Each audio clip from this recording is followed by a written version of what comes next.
리타 그로스 불교 페미니즘 북 콘서트를 시작하도록 하겠습니다. 반갑습니다. 네, 오늘 저는 사회를 맡은 한국의 티벳 불교 상가들이 꽤 있는데요. 그 중에 세칭코리아라고 있습니다. 그곳에 운영위원장을 맡고 있고 또 나무여성인권 상담소를 같이 운영하고 있는 김영란이라고 합니다. 오늘 굉장히 귀한 책이 번역이 되어져서 이제 코로나 시기에도 불구하고 또 단촐하게라도 이런 행사를 좀 가졌으면 좋겠다라고 생각을 해서 이제 오늘 이 시간을 마련했습니다. 오늘 이제 이 역자도 굉장히 중요하지만 또 굉장히 훌륭한 이야기 선생님들을 많이 모시고 오늘 이 행사를 진행하게 됐어요. 오늘 이야기 선생님들 다 오셨는데요. 간단하게 소개도 하고 인사 먼저 드리도록 하겠습니다. 먼저 제 왼쪽에 이제 계신 분 너무 많이 잘 아시죠? 예, 현경 선생님, 유니온 신학대 종교관 대화 에큐메니칼 교수님이시고 또 미국의 그 가능 젠스쿨 불교 법사님이기도 하세요. 네, 조금 전에 검진을 하고 조금 오시느라고 좀 애쓰셨을 것 같아요.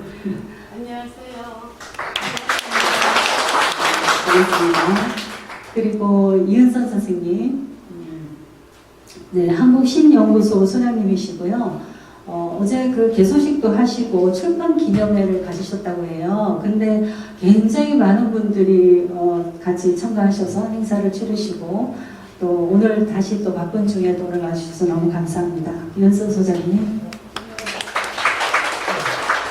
그리고 최은미 선생님, 연세대 강사이시기도 하고요. 또 아시아 페미니즘 연구자이십니다. 이은 선생님. 그리고 아마 이분도 굉장히 좀 드문 분이실 것 같은데요. 티벳 불교 사진도 찍으시고 컬럼을 쓰시는 티벳 불교 컬러니스트 가연수 원님이십니다. 네, 오늘 이제 같이 이야기를 나눌 불교 페미니즘 이 책을 번역하신 분이 옥보경 소장님이신데요. 저와의 인연도 거의 한 10 넘나요? 20여 년이 되가나요? 굉장히 오랜 시간 동안 같이 함께 활동을 해왔습니다. 늘 제가 옆에서 옥 선생님 뵈면서 기억에 남는 말 중에 하나가 우리 역사에 여성의 역사가 없다. 또 불교 역사에 여성이 없다. 그래서 무엇이든지 이렇게 기록을 만들어내고 기록을 찾아야 되고 남겨야 한다. 이런 이야기를 많이 들었었는데요. 정말 그 말 그대로 굉장히 많은 저술 활동을 그동안 해왔었어요. 가장 최근에는 붓다에게는 어머니가 있었다라는 책도 내셨고 다른 이제 여러 학자들과 함께 또 불교와 섹슈얼리티 또 불교 붓다의 길을 걷는 여성들이라는 굉장히 많은 우리 그 불교 수행자들에게도 기감이 되는 그런 책들을 번역도 하고 또 책도 이렇게 내시고 하셨습니다. 오늘 옥보경 선생님 함께 해주셨습니다. 감사합니다. 옥 소장님으로부터 이제 책을 읽으신 분도 있으실 것도 같은데 간단하게 이 책에 대해서 좀 소개를 듣도록 하겠습니다. 예, 제가 이 리타 그로스를 만난 것은 사실은 2009년도 샤카티타라는 대회에서 만났었는데요. 이 여성은 그 불교 페미니즘을 처음으로, 그러니까 불교 페미니즘 창시자 혹은 이제 처음으로 시작한 분 이렇게 저는 생각을 하는데요. 지금 이제 제가 2009년도에 샤카티타에서 리타 그로스를 사실은 만났어요. 그래서 이 리타 그로스에게 이 부디즘 애프터 패트리아키 이 책이 너무 나한테 감명 깊었다. 왜냐하면 이 책을 읽고 나서 불교 페미니즘 이런 거구나. 불교 페미니즘이 가능하겠구나라는 걸 알게 됐거든요. 그래서 제가 리타에게 너무 책이 좋아서 정말 이 책을 번역하고 싶다. 능력이 된다면 그랬더니 막 번역을 하면 너무 좋겠다고 얘기를 하더라고요. 그래서 어쨌든 제가 2009년도에 번역하겠다고 약속을 하고 거의 한 10년 만에 제가 번역을 하게 됐습니다. 개인적으로 리타 그로스께서 이제 세상을 운명을 달리 하셨지만 그녀에게 정말 감사를 표합니다. 그거는 제가 생각할 때 불교 페미니즘을 만드시고 가장 앞장서서 나가신 개척자고 선구자다라고 저는 생각을 하고요. 이제 이 여성이 이 책을 쓸 때는 이제 내부자적 관점과 외부자적 관점 이 두 가지를 같이 결합해서 쓰겠다라고 얘기합니다. 그래서 이제 내부자적 관점으로 얘기했을 때는 이 리타 그로스가 티베트 불교 이 까르마 까규 학파에서 이제 그 훈련을 받아요. 그리고 티베트 불교 수행을 계속 해나갑니다. 그리고 이제 외부자적 관점에서는 이 여성은 직업이 이제 교수이고 종교 역사 이런 그 비교 연구 이게 이제 전공인 분이세요. 그래서 이제 외부자적 관점과 내부자적 관점을 결합해서 하는데 특히 이 여성은 끊임없이 이제 명상 수행도 해나가면서 그리고 이제 학문적으로도 굉장히 정확성을 중시하는 그래서 외부자적 관점만으로는 불교를 이해할 수가 없고 내부자적 관점만으로도 이해할 수가 없다. 그래서 이 둘이 융합되고 또 끊임없이 이 불교라는 것이 수행이 필요하기 때문에 수행을 통해서 그래서 이제 이 학문적으로도 정확해야 된다. 그래서 이제 계속 얘기하는 게 이 여성이 책에서 얘기하는 게 정확하고 유용한 역사가 무엇이냐를 계속 이제 얘기를 하거든요. 예, 그렇게 얘기하고 또 이제 이 리타 그로스는 이 종교 내에서 여성 문제는 거의 다 사실 좀 유사하더라. 기독교에서 얘기하는 여성 차별, 하이어라키, 불교에서 얘기하는 것도 정말 유사하더라. 그래서 종교 내 페미니즘은 굉장히 유사성을 가지고 있다. 그렇기 때문에 우리가 이제 앞서 나간 여성신학이 굉장히 앞서 나가 있잖아요. 한 80년대 이후부터 시작해서. 그래서 이 여성신학의 방법론을 우리가 활용할 수가 있겠다라는 생각을 이제 이 리타 그로스가 얘기합니다. 예를 들면 여성신학에서 우리가 흔히 잘 알고 있는 메리 데일리 같은 경우에는 이렇게 선택적으로 성서 읽기. 그러니까 성서라고 해서 다 믿을 수가 없다. 선택적으로 읽기를 해야 된다. 이렇게 얘기하거든요. 이거를 성서를 불경으로, 경전으로 바꾸고 나면 굉장히 이게 똑같은 얘기가 돼요. 경전에 쓰여 있다고 해서 다 믿을 수가 없다. 선택적으로 읽어야 된다는 얘기를 합니다. 왜냐하면 우리가 이제 초기 경전 아무따라 니까야가 보면 거의 한 100년 동안 쓰여지거든요. 10권까지. 근데 그 안에 보면은 어떤 경우에는 여성은 선불할 수 있다. 어떤 경우는 선불할 수 없다. 어떤 경우에는 남자로 태어나야지만 선불할 수 있다. 이 하나의 이슈를 가지고도 굉장히 다양한 담론들이 섞여 있다는 거죠. 그래서 우리가 어떤 담론을 선택하느냐, 어떤 경전에 어떤 구절을 선택하느냐에 따라서 여성관이 달라질 수가 있기 때문에 이 메리 데일리의 이 선택적 성경 읽기 굉장히 이게 우리에게도 유용한 것이다 라고 얘기를 합니다.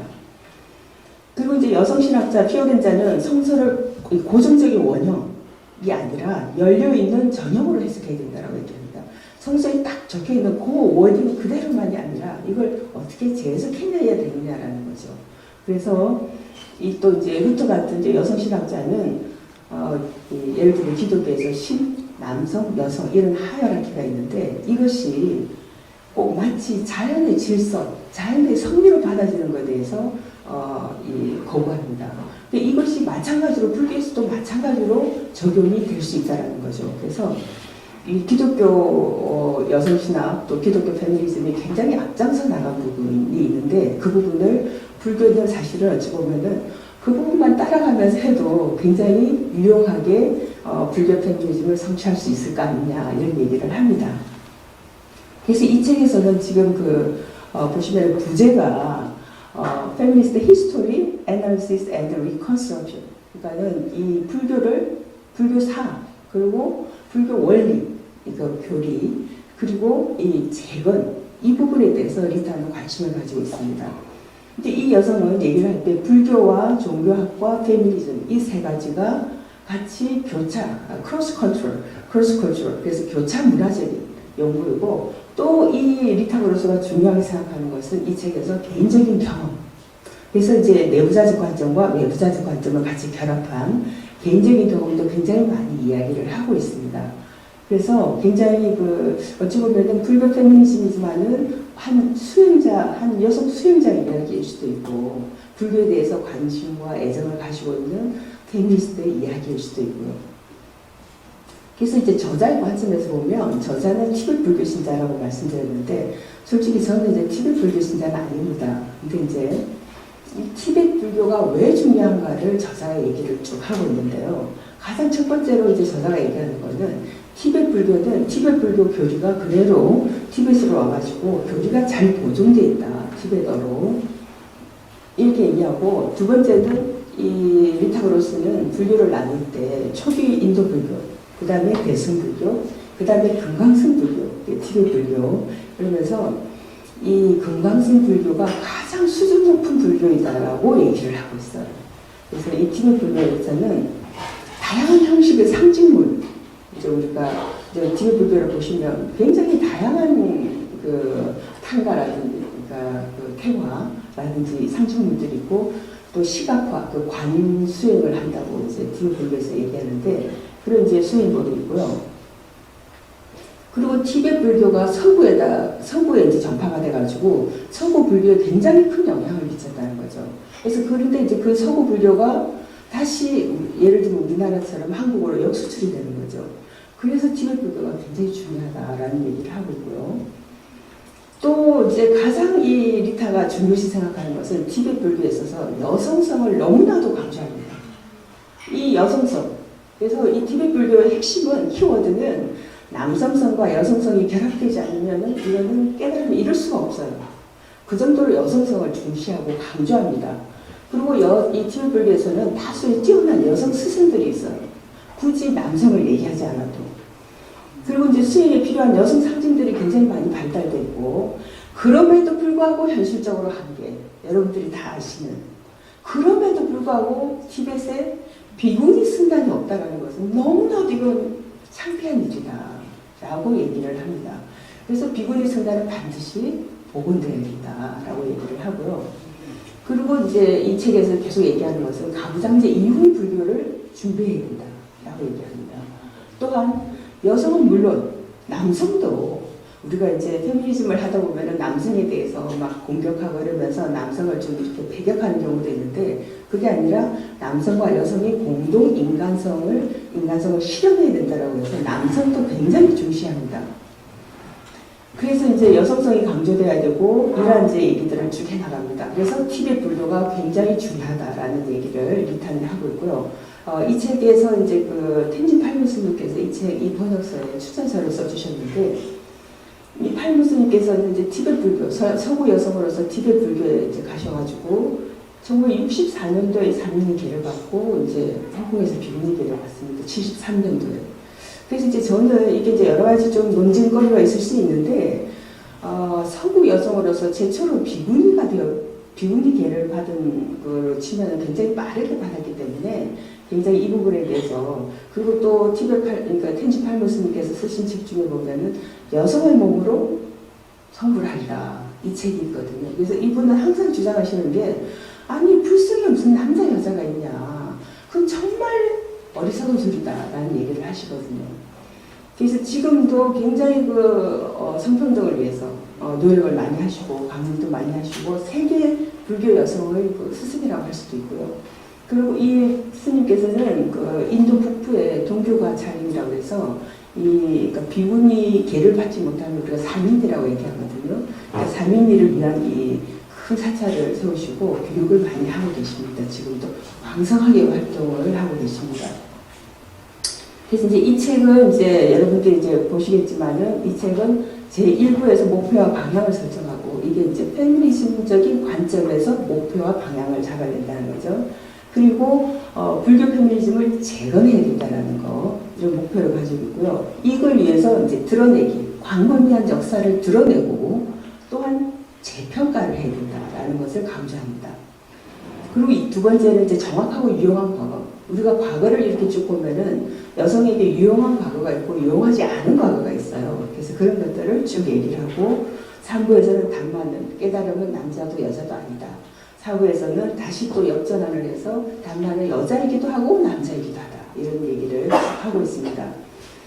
그래서 이제 그러면 불교 페미니즘이라고 했을 때 사실은 이 책이 쓰여진 게 1993년도에 쓰여졌거든요. 그러니까 굉장히 지금으로부터 거의 한 20년 전의 얘기인데, 그때 이제 이 불교 페미니즘을 리타그로스는 어떻게 정의를 하냐면, 여성과 남성의 공동 인간성 실현을 위한 근본적인 실천이다라고 이제 얘기를 합니다. 이 워딩에서 이렇게 쭉 보면은 여성과 남성, 그러니까 남성을 배격하지 않고 공동 인간성을 실현한다. 우리가 이제 흔히 얘기하는 불교에서 얘기하는 완전한 자아를 실현한다. 뭐 이런 얘기를 할 수 있는데, 그리고 근본적인 거. 그러니까 어떤 뭐 관심이라든지 외향을 뭐 고치고 이게 아니라 근본적으로 고쳐야 된다는 거죠. 그리고 실천. 이것을 위한 실천 활동을 중시합니다. 그래서 불교는 페미니즘이다라고 얘기를 하는데, 이 불교 페미니즘이라는 것은 여성이 억압받고 있는 현실에 대한 자각, 이 자각이 있어야 되겠죠. 그리고 이 억압이 사회적으로 구성이 됐다는 거예요. 그렇기 때문에 이게 수정 가능하다는 거죠. 그리고 불교 사상을 기반으로 여성 해방은 물론 궁극적으로 온 생명을 존귀함과 평등을 이룰 수 있어야 된다라는 것이 이제 불교 페미니즘이라고 조금 더 풀어서 얘기할 수 있겠습니다. 그러면 성별을 깨달은, 예를 들어서 남자는 성불할 수 있고 여자는 성불할 수 없다, 혹은 업이 많아서 여자로 태어났다, 뭐 이런 얘기들을 봤을 때 과연 왜 이런 얘기들이 계속 오늘날까지 지속이 되는가라고 했을 때 누가 이러한 주장을 하는가, 왜 이러한 주장을 지금도 하고 있는가, 이 부분에 대해서 우리는 관심을 가져야 된다는 거죠. 그리고 이러한 성별 위계, 남성, 여성 이런 성별 위계, 혹은 비구, 비구니, 남성 불자, 여성 불자 이러한 그 젠더 위계가 얼마나 우리 붓다의 가르침을 훼손시키고 얼마나 이것이 불교의 가르침을 파괴하는지 불교 스승들은 알아야 된다고 주장을 합니다. 그래서 이제 이 그림에서 보시면은 생로병사가 있는데요. 이 생로병사에 있어가지고 남자가 따로 있고 여자가 따로 있는 것도 아니고 빈자가 따로 있는 게 아닌데 왜 법에서 그러니까 남성, 여성을 가리냐라는 거죠. 그래서 불교는 인간성을 실현하는 것이지 남성의 인간성을 실현하는 것이 아니다라는 얘기를 합니다. 그럼에도 불구하고 왜 불교는 성차별이 지속된다는 거죠. 왜 오늘날까지 그 교리가 평등하고 해방을 얘기하는데 왜 성차별이 지속되냐라고 얘기했을 때, 그 당시 붓다가 이제 생활을 하시고 그 가르침을 펼 당시에는 정말 가부장 사회가 너무나도 굳건했다라는 거죠. 그러니까 우리가 인류 역사를 봤을 때 여성의 지위가 가장 열악했던 때 중에 하나가 이 시절입니다. 그래서 여자를 딸을 땔감 한 모금하고 바꾸고 뭐 이 정도로. 그래서 이제 그 엄청난 그 가부장 사회였고, 또한 그 불교에서 얘기하는 불교는 사회적인 문제를 해결하는 것보다 은둔을 중시하고 이 분리를, 그러니까 이제 깨달음을 중시했다는 거죠.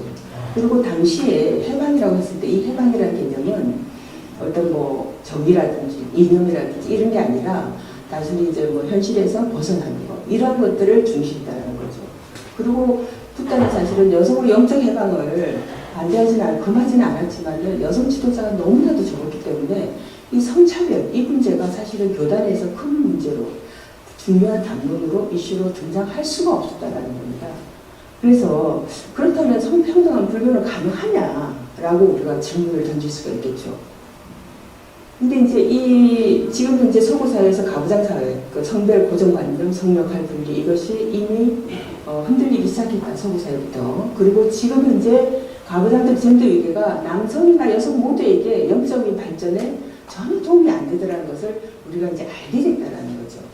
그리고 불교와 페미니즘이 만나서 상호 변혁을 겪게 되고 이것을 이제 상스러운 동시성이다 이렇게 표현하는데, 어쨌든 간에 서구 여성들은, 서구 불교 여성들은 굉장히 동등하게 참여를 하고 있고, 그리고 그들은 가부장적 교단 문화로부터 굉장히 자유롭습니다.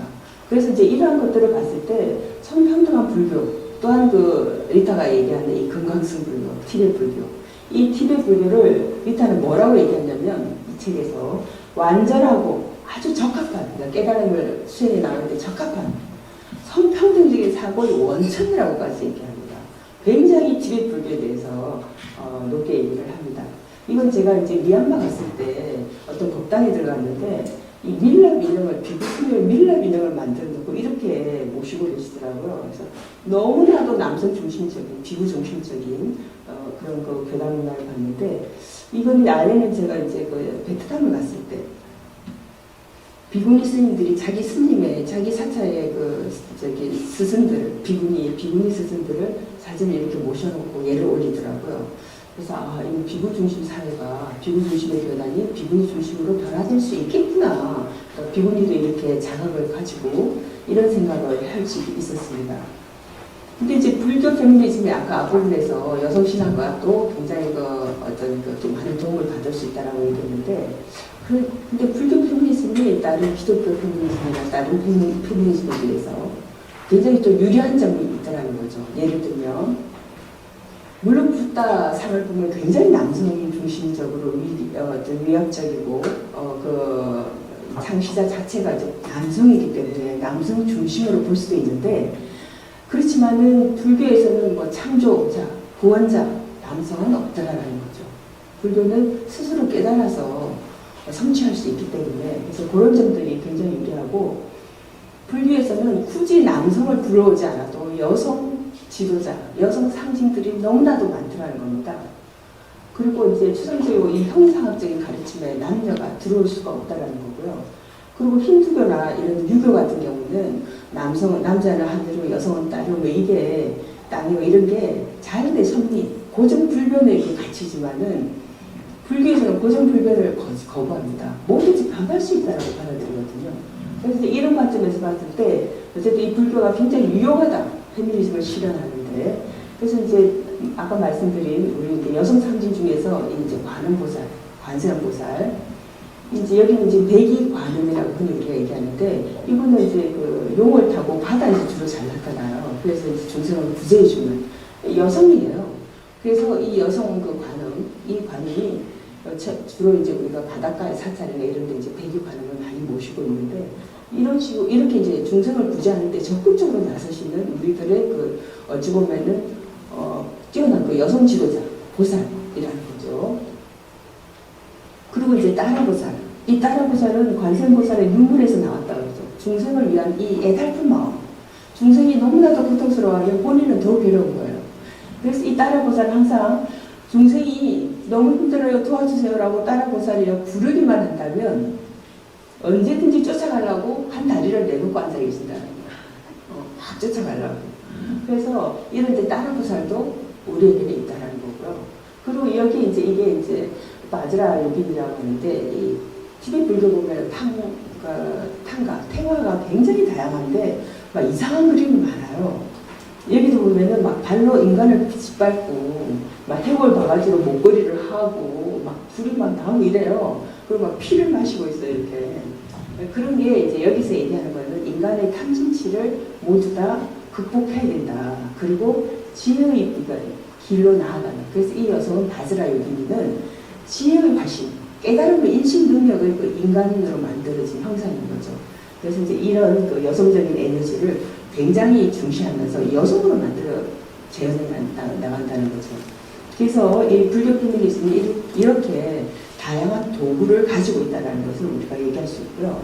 그러니까 불교 페미니즘과 불교는 굉장히 좀 이 유사점이 있어요. 왜냐하면은 불교와 페미니즘 모두 경험을 중시하고 경험에서 출발하고, 그리고 어떻게 해방을 실현할 것인가 끊임없이 탐구하고요.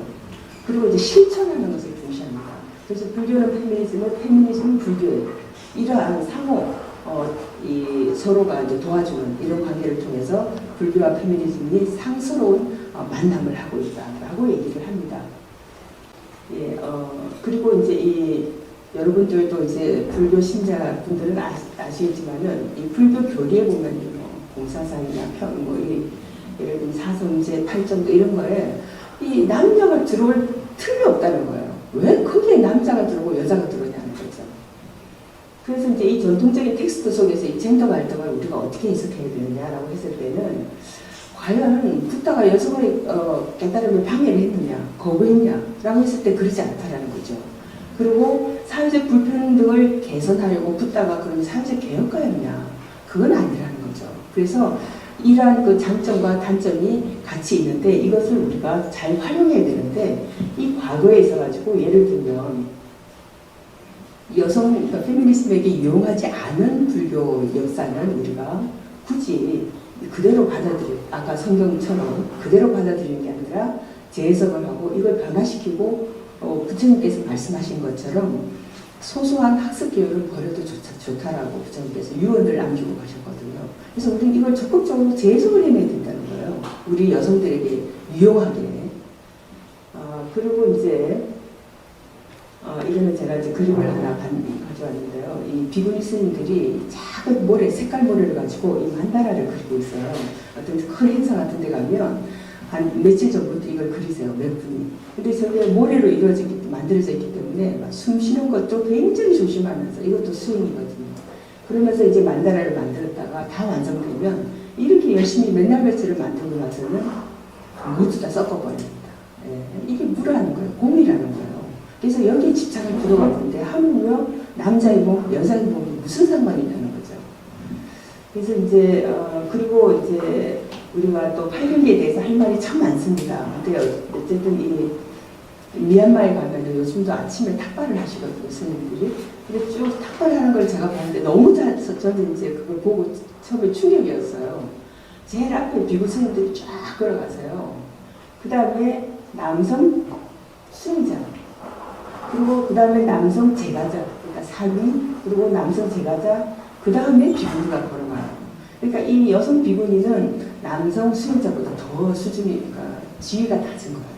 그래서 이런 식으로 쭉 이제 탁발을 하고 있는 걸 보면서 정말 비구니 팔경기에 이거는 정말 재해석돼야 된다라는 생각을 개인적으로 합니다. 그래서 이제 우리가 제가 이제 그 시를 하나 가져왔는데요. 정확하고 유용한 여성의 이야기를 우리가 활용을 해야 된다고 했는데, 예를 들면 비구니 카팔라니 이 비구니 얘기인데, 이 사람은 이제 결혼을 했는데 남자와 여자가 둘 다 그냥 우리 출가하자 이래서 둘 다 출가를 해요. 그래서 같은 길로 가지 말고 다른 길로 가서 우리가 깨달음을 얻고 나서 만나자, 이렇게 이제 둘이서 약속을 하고 헤어져가지고 결국에는 두 사람 다 깨달음을 얻게 돼서 만나서 이 비구니가 오도송, 그러니까 깨달음을 얻고 나서 노래하는 시에 이렇게 얘기합니다. 우리 둘 다, 그대와 나 둘 다 세상의 비통함과 연민을 보았고 나아가고 있다. 우리 둘 다 스스로를 잘 길들인 아라한다. 이 깨달았다는 거죠. 멋지다 우리 둘 다. 이제 열반은 우리들의 것이다. 이게 비구니 시뿐만 아니라 비구의 시, 이 남편 비구의 시집에도 이 시가 있습니다. 그래서 이 정도로 비구니가 아라한으로 깨달았다는 거예요. 그래서 우리가 이런 그 유용한 역사, 유용한 기록들은 활용해야 된다는 얘기를 하고요. 그리고 이제 티벳 불교에서 여러분들이 이제 자주 보실 수 있는 게 남녀 교합상, 남녀 교합도 이렇게 얘기하는데, 근데 남성과 여성이 이렇게 끌어안고 있는 모습을 여러분들이 보실 수가 있어요. 처음에 보시면 야 이게 딴따라 불교 영향인가? 뭐 이런 얘기를 하시는데 사실은 그건 아니고요. 이게 이제 약유무상이라고 이제 티벳으로 얘기하는데, 이게 남성성과 여성성이 결합에 대해서 이런 합의야말로 완전한 인간성을 이룬다라고 해서 이것은 깨달은 정신 상태를 인격적으로 표현한 겁니다. 그래서 이 부부로서 이제 인격화를 시켰는데, 이런 걸 보면 남성에게 여성이 꼭 필요하고 여성도 남성에게 꼭 필요한 존재라는 거죠. 이래서 티벳 불교에서는 타 종교보다도 다른 불교 분파보다도 여성성을 굉장히 강조하고 있습니다. 그래서 이제 티벳 불교에서 제가 지금 시간이 제가 많이 써가지고요. 제가 조금 건너뛰겠습니다. 그 티벳 불교에서 이제 얘기하시는 그 티벳 불교의 창시자를 이제 우리가 빠드마 삼바바라고 얘기하는데, 그 옆에 앉아 계신 분이 예시 초겔입니다. 이분은 우리가 흔히 얘기하는 닉마파, 그 티벳 불교 번맥도, 티벳 불교는 스승들을 쫙 그림으로 그려놓는데 그 번맥도에 유일하게 들어있는 여성입니다.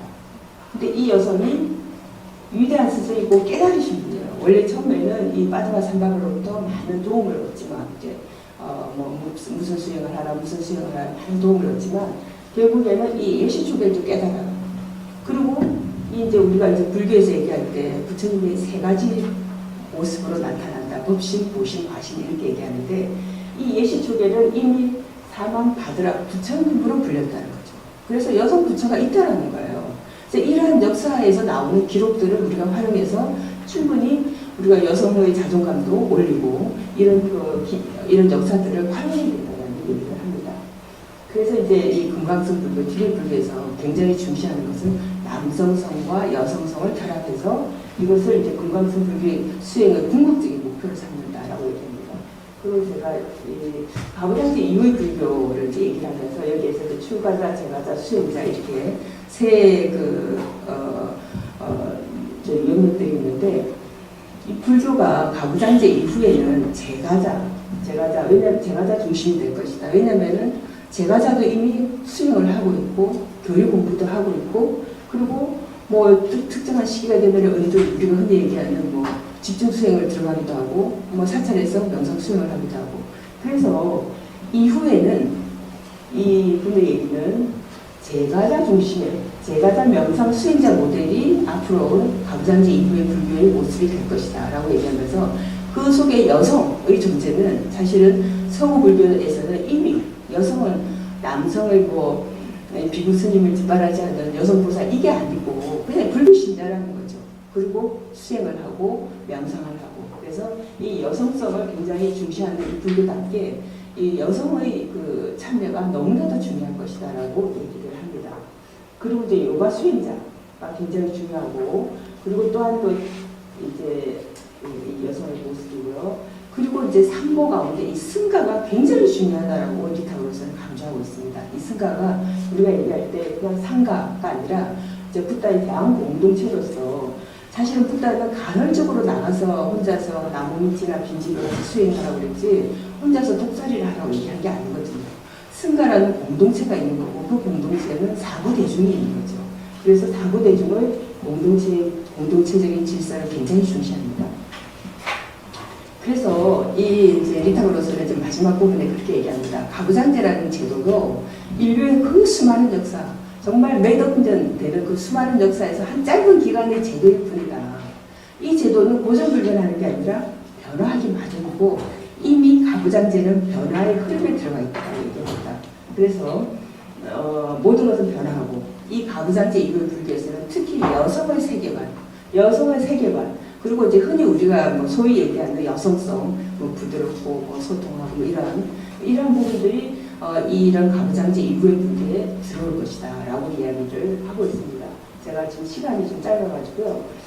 그래서 여러분들이 이 책을 이제 보시면은 내용이 너무나도 길기 때문에 제가 이제 욕심이 좀 나서 제 역자출을 좀 많이 달았고요. 그리고 또 이 책에는 제가 이제 미국이나 뭐 티벳이라든지 여러 불교 국가를 다니면서 찍은 사진들을 여러분들이 좀 이해가 쉽게 많이 좀 넣었습니다. 그래서 처음에는 이 책이 한 400페이지 정도인데 지금 여러분들이 받아보시는 건 600페이지가 되고 있습니다. 여러분들 고문하려고 한 건 아니고요. 예, 그래서 이 사진들을 쭉 보시면서 넘겨도 책을 보는 재미가 있지 않을까 생각합니다. 예, 감사합니다.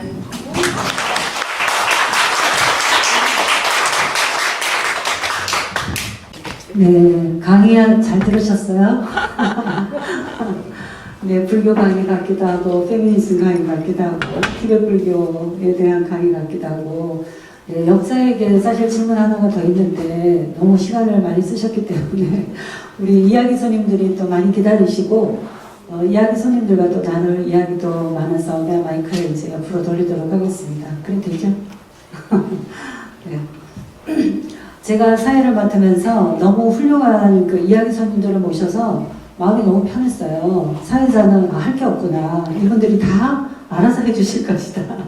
이렇게 생각이 들었습니다.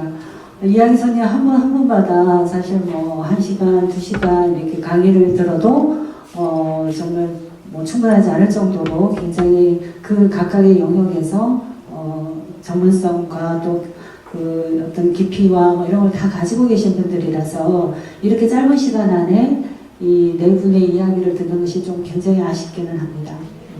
그래서 저희가 아까 이제 그 강의에서도 이야기 나눴지만 그 기독교 페미니즘 또 뭐 여성신앙 이런 관점에서 볼 때 또는 아시아 페미니즘의 관점에서 볼 때 이제 이 책의 제목인 불교 페미니즘을 좀 어떻게 보시는지 아니 뭐 불교 페미니즘하고 꼭 뭐 연관을 짓지 않으셔도 괜찮습니다. 각각의 선생님들께서 보시는 그 관점으로 이 책에 대한 내용이나 또는 아니면 좀 이야기를 나눠주시면 좋겠습니다. 네, 일단 옥보경 선생님 어려운 일을 해주셔서 감사합니다. 제가 여성 해방 신학자로 살면서 제가 그 기독교 여성 신학도 가르치지만 종교 간의 대화를 할 때 불교는, 힌두교는 또 다른 종교들은 여성의 문제에서 어떻게 보나 이제 이런 걸 가르치게 되는데 그때 쓰는 클래식한 책이 몇 권 있어요. 메리 데일리의 아버지 하나님을 넘어서, 그 다음에 엘리자베스 피오렌자의 그녀를 기억하며 In Memory of Her. 이거는 성서 신학을, 성서를 여성의 눈으로 어떻게 볼 건가에 대한 클래식이에요. 그 다음에 메리 데일리는 기독교라는 종교를 어떻게 볼 것인가 한 클래식이고, 그 다음에 이제 로즈메리 루터, 아까 말씀하신 로즈메리 루터의 Sexism and God Talk, 그리고 캐롤 크리스트의 그 모든 걸 벗어나서 여신 종교로 가는 캐롤 크리스트의 초기 책들, 그 다음에 쓰는 책이 바로 리타 그로스의 Buddhism After Patriarchy예요. 그래서 제가 이 책을 보면서 야, 이런 학자들이 있다는 게 얼마나 우리를 해방시키는가. 그러니까 우리의 이 개념의 감옥으로부터 해방시켜준 굉장히 좋은 학자라고 생각합니다. 그리고 그녀가 또 특별히 뛰어난 것은 그녀는 이 모든 이 학문의 그 걸음걸음이 자기 고통을 벗어나는 그 여행이었어요. 그래서 이 분도 이제 60s 그 히피 그 반문화 운동 이런 쪽에서 나오셨고, 그러면서 이 페미니즘의 세례도 받으셨고, 근데 이 불교와 페미니즘을 어떻게 가야 내가 인테그리티를 가진, 온전성을 가진 여성으로 살아갈까? 그래서 그냥 불교를 학문으로만 공부하니까 안 된다. 그래서 아주 철저한 수행을 시작하셨어요. 그래서 이분이 나이가 드셨을 때는 티베탄 법사가 되셨어요. 그래서 강의만 하는 게 아니라 리트리즘, 수행, 그 법회를 많이 하셨죠.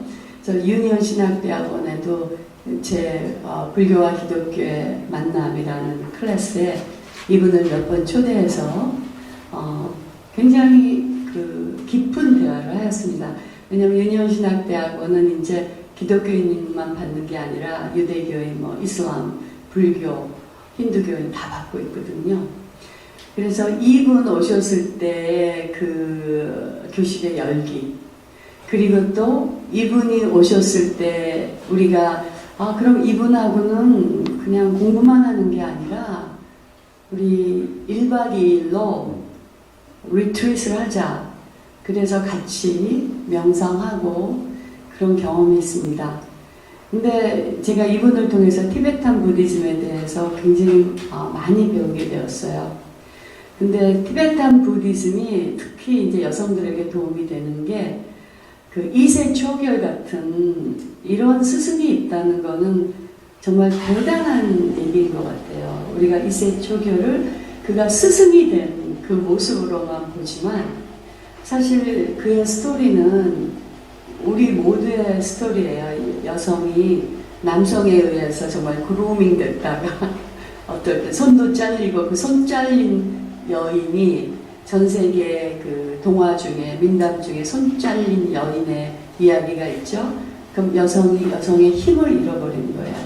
그런데 어떻게 다시 손이 자라나서 자신이 되는가.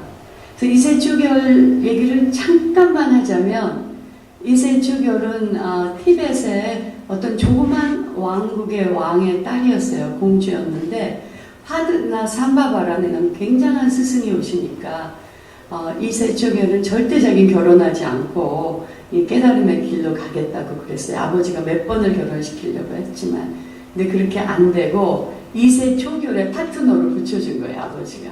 그래서 이 어린 소녀가 그러니까 이세초결이 파드나 삼바바에 의해서 배우고 어쩌면 그루밍 된 거예요. 그 파드마 삼바바의 길로. 근데 파드마 삼바바 같은 그레이트 티처도 또한 또 남성인지라 시간이 좀 지나면서 또 다른 여성을 들였어요. 자기 파트너로. 그때 이세초결은 한마디도 안 하고 집을 나옵니다. 허락을 받는 것도 아니고 집을 나와서 정말 아무것도 뭐 디보스 엘리머니 달라 이런 것도 없이 그냥 나와서 방랑하는 수행승이 돼요.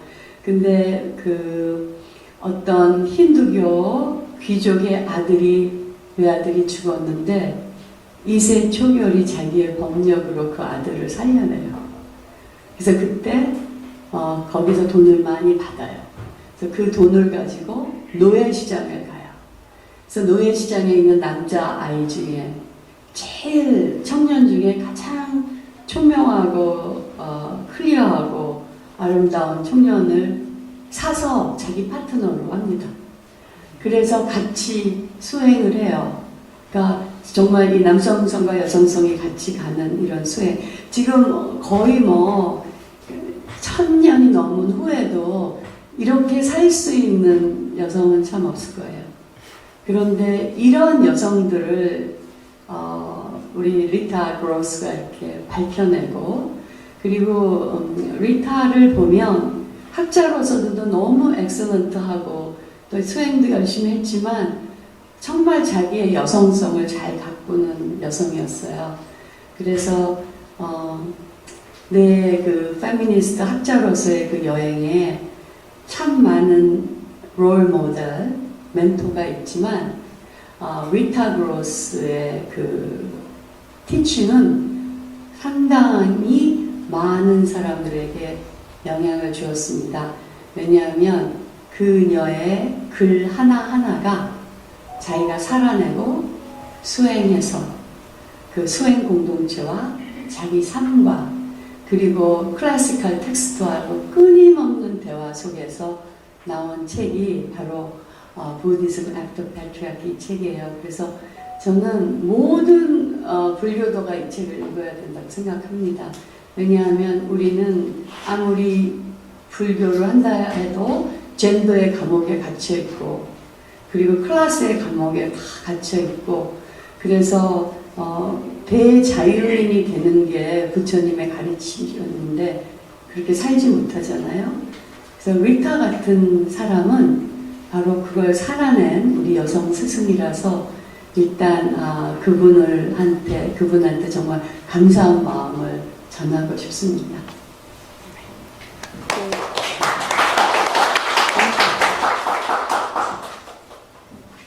네, 안녕하세요. 저는 지금 이제 어저께 바로 한국 신연구소, 신이라는 게 귀신 신자가 아니라 믿을 신. 왜 오늘 우리 시대에 이렇게 믿는 것이 어려워졌는가? 믿는다는 게 이제 종교적인 신앙의 의미도 되지만 우리 사이에 트러스트, 인간 말에 대한 어떤 진정성에 대한 그 믿음, 이런 여러 가지 것들을 포괄해서 어떻게 보면은 이제 종교를 가장 다시 이 세상으로 끌어들여서 세속화했을 때 어떤 진교, 진짜 true religion의 믿음을 가질 수 있을까, 이렇게 하는데 저에게도 지금 정영경 선생님이 얘기하셨지만 리타 그로스가 정말 많은 영향을 미쳤습니다. 사실 아까 옥보영 선생님이 왜 이 책을 번역하는 사람이 없었을까 그렇게 그런 얘기를 하셨다 그랬는데, 제가 2008년에 그 미국에 연구년을 갔을 때 그 전에 이제 리타 그로스의 그 책이 여러분들도 많이 아시겠지만 종교와 페미니즘 책은 이제 우리나라에서 일찍 번역돼서 굉장히 많은 여성들이 읽고 있고, 이 책을 보고 그 다음에 또 리타 그로스의 이 책뿐만 아니라 The Garland of Feminist Reflection이라고 하는 이 리타 그로스가 40년의 자신의 그 학문적인, 그 다음에 맨 처음에 그 기독교 집안에서 그 저쪽 위스콘신 그쪽에 미러키라고 하는 그런 지역에서 그러니까 루터교의 그 부모님 밑에서 자라다가 거기서 이제 다시 이 사람이 아까 그 불교의 그 페미니즘의 불교 페미니즘의 큰 이점 중에 하나가 불교에는 어떤 특별한 예수 그리스도와 같은 그러니까 남성으로 고정된 어떤 큰 그리스도 내지는 구원자라고 하는 것이 그렇게 강하지 않다라고 했는데 그런 의미에서 예를 들면 이제 그 한국 개신교 내지는 서양의 그 기독교가 가지고 있는 그 그리스도 중심주의, 그리스도 우상주의를 넘어서 유대교로 갔다가 유대교에서 다시 불교로 넘어오는 그 과정 속에서의 자신의 정말 그 지난 과정을 자신의 학문적인 그 책하고 연결해서 그 40년의 일정을 적어놓은 그런 책이 있는데 그 책을 읽고 저도 굉장히 감동을 받아서 내가 이 책을 가지고 한국에서 또 번역을 해야 되겠다 그랬는데 그 이후에 이제 그런 것들을 놓쳤어요. 근데 이렇게 옥보영 선생님이 해주셔서 너무나 감사한데 저에게는 제가 이제 그 여성 신학자이면서 저는 이제 옥보영 선생님은 불교와 그 페미니즘에 대하지만 저는 이제 여성 신학자로서 유교와 페미니즘의 대화 그러니까 기독교와 유교의 대화를 저의 학문적인 주된 업으로 삼는데 제가 기독교인으로서 유교 우리나라에서도 유교하면 제일 아주 악명 높은 이 가부장주의로 알고 있어서 여성들이 불교는 그래도 가까이 하지만 유교는 다 싫어하는데 그럼에도 불구하고 왜 유교를 이렇게 매력적인 것으로 재발견할 수 있었느냐 거기에는 유교에도 불교의 리타 크루스와 같은 여성이 있었어요. 줄리아 칭이라고 하는 그분도 원래 그 캐토릭 수녀였어요. 수녀였다가 그 중국에 이제 그 유교에도 여러 사상가가 있는데 그 왕양명이라고 하는 사상가를 만나면서 완전히 글쎄 회심을 했다 그럴까요? 기독교의 그 수녀에서부터 나와가지고 그 유교 속에 있는 정말 오늘날 여성에게 이제 진짜 본격적으로 해방된 여성들에게 있어서의 진정한 그 하나의 주체와 리더로 살기 위해서 필요한 것이 바로 유교다. 그래서 이제 To Acquire Wisdom이라고 하는 왕양명의 삶과 지혜라고 하는 책을 써낸 책이 있는데 제가 그것을 읽고 옥보영 선생님이 리타 크루스를 읽은 것처럼 완전히 이렇게 반했다 그럴까. 그래서 이제 제가 그 이후에 박사학위 논문을 저는 이제 유교와 기독교의 대화로 이렇게 하게 됐는데 저에게 있어서 이 책은 불교 페미니즘에서 이제 정영경 선생님은 불교 쪽에 더 포커스를 두어서 아까 설명하셨는데 사실 저에게 있어서는 페미니즘이라고 하는 거 이 책에서는 특히 왜냐하면은 리타 크루스 자신도 그렇게 고백을 해요.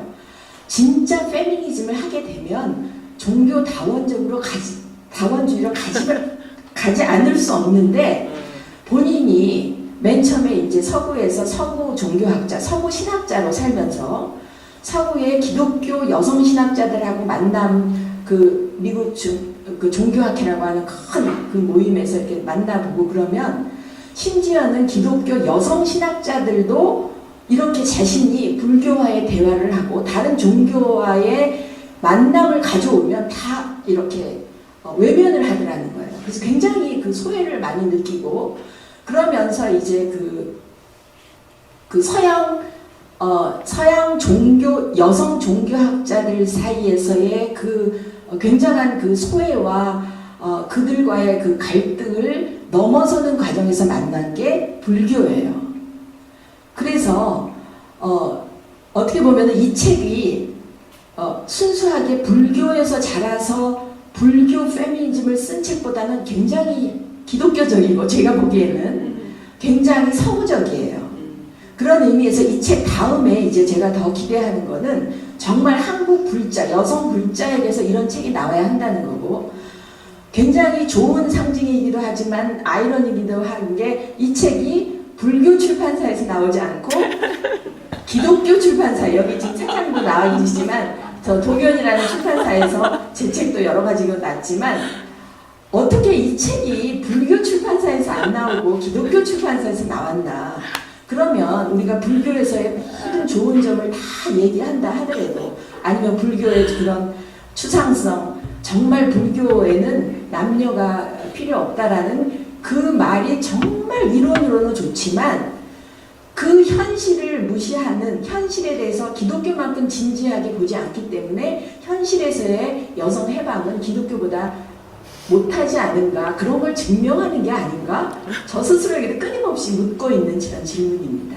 그런 의미에서 이 책이 이제 여성들 사이에서 특히 저는 여성 불자뿐만 아니라 여성 기독교인들, 제가 이제 기독교 신학자로서 기독교에서 스트러글을 하는 거는 이 종교 다원적인 문제가 굉장히 기독교에서는 큰 아주 장애인데, 이것을 넘을 때 이 책만큼 좋은 책이 없기 때문에 불교를 위해서도 기독교를 위해서도 불교 여성을 위해서도 기독교 여성을 위해서도 정말 좋은 책이에요. 그래서 이렇게 두꺼운 책을 번역하시느라고 얼마나 고생하셨을까. 하여튼 먼저 감사하고 리타 그로스를 여기서 다시 만나게 돼서 정말 너무 기쁘고, 한국 여성들, 특히 종교학을 하는 여성들에게 있어서의 거의 베스트가 아닐까, 그런 생각을 합니다. 감사합니다.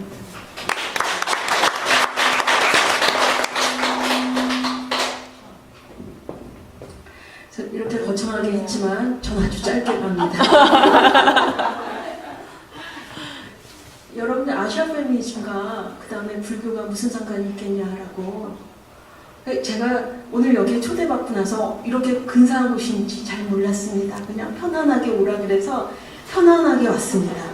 근데 너무 근사하고, 근데 앞에 두 분의 말씀을 쫙 듣는 순간 제가 두근두근 했습니다. 이렇게 멋진 분하고 같이 이렇게 같은 의자에 앉다니 너무 영광입니다. 우선은 제가 아시아 여성학을 연구할 때 제가 다 알 리가 있겠습니까? 서구 페미니즘 중심의 여러 가지 이론들을 우리가 많이 가지고 왔지만, 아시아 페미니즘을 가보면 그들이 식민지도 겪었고 또 여러 가지 글로벌 경제 가운데에서 착취도 당했고, 우리들 70년대 공순이 언니들이 지금은 아시아 여러 지역의 여성들로 살아가고 있습니다. 그러니까 우리의 거울이기도 하고 우리의 미래이기도 하고 함께 가는 여성들이 그곳에 있습니다. 근데 여러분, 아시아 여성들 그러면 어떤 생각이 나나요? 아마 첫째 생각하는 건 이주민 여성들일 겁니다. 왜 그렇게 여성들이 한국에 많이 와서, 그것도 나이가 좀 많은 남성들과 결혼하러 왔을까? 혹은 왜 집에서 그 마을에서 일하지 않고 우리나라에 와서 일을 할까? 그러면서 그 무시무시한 폭력들을 견뎌내다니. 그런 여러분들 끊임없이 많은 라디오나 이런 곳에서 피드되는 그런 뉴스로 가득 찰 겁니다. 그것뿐입니까? 우리가 아시아 지역은 또 섹스 관광으로 알게 모르게 다 알고 있지 않습니까? 그러니까 아시아 여성에 대한 시선은요, 굉장히 불쌍하다, 가엾다라고 많은 사람들이 이야기하고, 그들을 위해서 뭐랄까 애잔하게 봅니다. 그런데 놀라운 건요, 아시아 지역에 가보면요, 그들의 여성운동의 역사를 보면요, 우리들이 식민지를 겪었던 그 시기와 마찬가지로 1927년에 인도네시아 여성 회의가 열렸다든지 그러면서 우리보다 조금씩 빠르게 실제로 월경 휴가 같은 것들이 그 당시에 이미 요구됐고 하면서, 또 40년대 50년대에 반핵 운동도 하고 굉장히 운동들이 아주 급진적으로 진행이 되고 있다는 걸 알고 있습니다. 그런데 왜 우리는 아시아와 함께 동지가 되어서 오지 못했을까? 바로 우리가 서구 중심의 전 세계가 서구가 기준이 되다 보니까 우리가 가장 알아야 할 아시아를 모르고 서구에서 이야기하는 아시아를 가지고 오는 거예요. 그래서 우리는 아시아를 서구 사람들의 시선을 통해서 보게 되니까 가엾은 존재. 여러분, PT라는 건 사랑처럼 보이지만 이미 위계고요. 또 그들이 동등해지는 순간 어디 우리랑 동등해지려고 하냐고 이러면서 위계관계와 그 위계관계는 폭력으로 이루어집니다. 이 얘기는 제가 짧게 한다 그래놓고 이게 서문이에요. 어떤 사람들은요, 페미니즘에 대해서 뭐라 그러냐면, 언제 페미니즘에 자비가 있었냐, 언제 페미니즘에 용서가 있었냐고, 지금 현재 이 분위기에서 페미니즘을 비판하는 시각으로 가고 있습니다. 여러분, 페미니즘은요, 언제나 용서했고요, 언제나 어떻게 용서하고 함께 살까를 고민해 왔기 때문에 이 자리에 있습니다. 바로 이 딜레마라는 것들은요, 우리가 만났을 적에 이건 딜레마이기 때문에 우리가 생각할 수 없어 라고 이야기한 것들은 근대적인 사고방식입니다. 근대적인 사고방식은요, 어떻게 합리적으로 일관성 있게 사고할까를 이야기했다면, 딜레마의 문제는요, 우리에게 이제 좀 더 새로운 사고방식, 새로운 인식론이 필요할 때다라고 말을 걸기 시작했습니다. 그것들은 어떻게 가능하냐 하면, 존재론, 제가 어려운 말을 쓰는 세상을 어떻게 볼까? 인간이란 무엇인가? 남자와 여자는 무엇인가? 우리가 생각한 생명은 무엇인가라고 하는 그러한 기본적인 세상에 대한 베이직 컨셉에 대해서 새롭게 이해하는 과정이 필요합니다. 여러분, 그런 것들을 하는 것들은요, 종교입니다.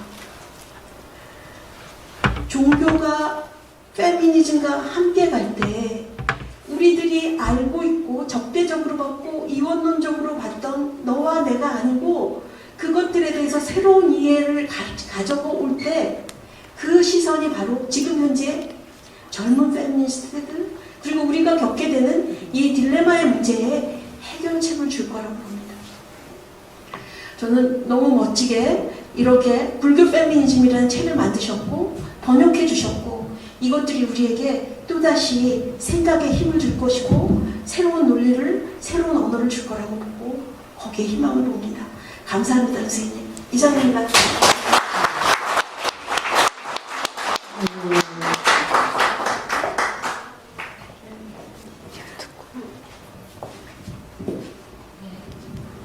안녕하세요. 저는 인도 다람살라에서 지난 10년을 이제 삶을 그쪽에서 주로 살고 있다가 한국에 지금 있는 가연숙이라고 합니다. 우선 이 리타 그로스의 그녀의 그 시대, 그녀가 살았던 풍미했던 그 시대의 고민들이 가부장제 이후의 불교 페미니즘이라는 주제로 해가지고 나온 것이 굉장히 귀한 결과물이라는 생각을 했고, 그리고 그 책을 옮겨주신 우리 옥복연 소장님께 감사 말씀을 드리고 싶습니다. 우선은 티베트 불교에 대해서 어느 정도 수행 경험이 있으신 분들은 처음 떠올리는 분이 떠올릴 수 있는 생각이, 그렇다면 리타 그로스의 스승님은 누구셨을까? 라는 생각을 처음에 떠올리는 게 정상이라고 생각을 해요. 왜냐하면 티베트 불교에서는 스승과 제자와의 그 관계를 굉장히 중요시하는 법맥이 있기 때문에, 그래서 봤을 때 역시나 그 리타 그로스가 그 스승님인 쉐감 트룽파 린포체를 만난 때가 1970년대입니다. 그때는 서양에서 특히나 페미니즘과 사회주의가 굉장히 젊은 사람들에게 화두로 자리 잡고 있던 때잖아요. 그래서 그렇다면 그녀의 나이는 몇 살이었는가 계산해보니 34살이더라고요. 보통 우리도 34살이다 하면은 뭔가 좀 더 심층적인 본인의 연구 분야로 더 깊숙이 가고 싶다라는 가래를 일으키는 시기라고 생각을 해요. 근데 그때 마침 그 쉐감 트룽파 린포체를 만나게 되는데, 그분은 티베트에서 1939년도에 태어나셔서 달라이라마 스님께서 인도로 망명하시던 1959년도에 인도로 망명을 하시게 됩니다. 근데 그 린포체께서 계셨던 곳은 이제 낭첸이라는 곳이에요. 티베트의 낭첸.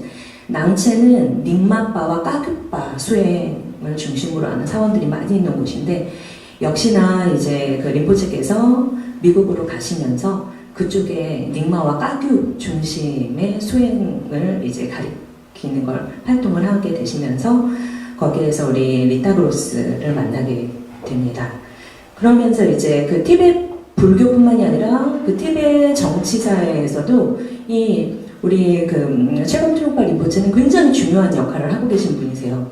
그 이유는 뭐냐면 첫 번째로 지금 달라이라마 스님께서 14대이시고 연세가 85세이시면서 전 세계적으로 지금 관심사가 있는 게 후대 달라이라마 선정과 관련된 부분도 있는데 이 최강 트롱파 린포체에서는 이제 티베트에서 전해오는 환생제를 봤었을 때도 보면은 이제 마덴툴고라고 해서 그 저명하신 그 큰 수행자 분께서 돌아가신 열반을 드신 이후에 그 환생자가 뭐 5살, 6살이 되셨을 때 그 선택이 되는 것이 아닌 살아생전에 그 후대의 환생자를 선정하는 그런 제도가 있거든요. 그래서 그런 부분에 있어서 하나의 또 예가 되는 분이기도 하세요. 왜냐면 이 린포체께서 열반을 드시고 나서 그 이후에 선정되신 분께서 제가 알기로는 어린 나이에 사고로 또 돌아가시면서 또 그 다음 환생자가 나오게 되는데 그때 미국에 계셨던 최강 트롱파 린포체의 그 다음 환생자 선정이 그런 마덴투쿠였거든요. 그리고 제가 이제 이 책을 읽기 시작하면서 재밌었던 부분, 저 혼자 고민했던 부분이 좀 막연했던 페미니즘과 그리고 불교 안에서의 페미니즘, 이 과연 어떻게 서로가 연결될 수 있는 부분이 있었을까를 계속 찾으려고 그 부분을 찾으려고 책의 페이지를 넘겼던 것 같아요. 그러면서 왜 우리는 이 부분에 있어서 특히나 티베트 불교에 중심을 두고 해석을 해야 되는가라는 고민을 하게 되더라고요.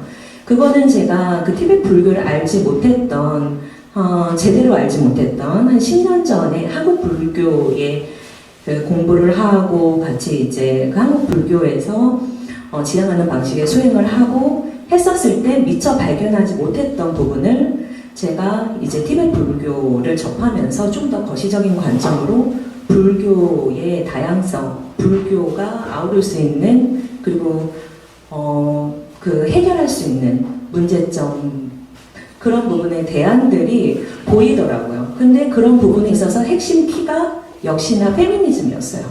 그리고 티베트 불교를 공부하고 수행을 하면서 봤었을 때 티베트 불교에서 말하는 보살의 수행도라든가 그런 부분들, 그러니까 페미니즘적인 불교로 우리는 어쩌면은 더 지향을 해야 될 필요가 있는 시대에 살고 있구나. 왜냐하면 지금 우리가 이 시대에 처한 모든 문제점을 해결하기 위한 대책들의 답을 찾아내는데 그 길들이 페미니즘, 그러니까 불교도의 입장에서 페미니즘적 불교의 시각으로 봤을 때 도출해낼 수 있는 가능성들이 보이는 거예요. 그래서 저는 이 책이 갖고 있는 부분에 있어서 뭔가 우리는 이 리타 그로스가 초반에서 밝혔던 역사 속에서 구현되지 못한 여성의 영웅성 그런 부분들을 이 책을 말미암아서 좀 더 발굴해내고 그 가치를 회자하면서 또 키워나가야 하겠다라는 책임감 그런 쪽으로까지 생각이 들더라고요.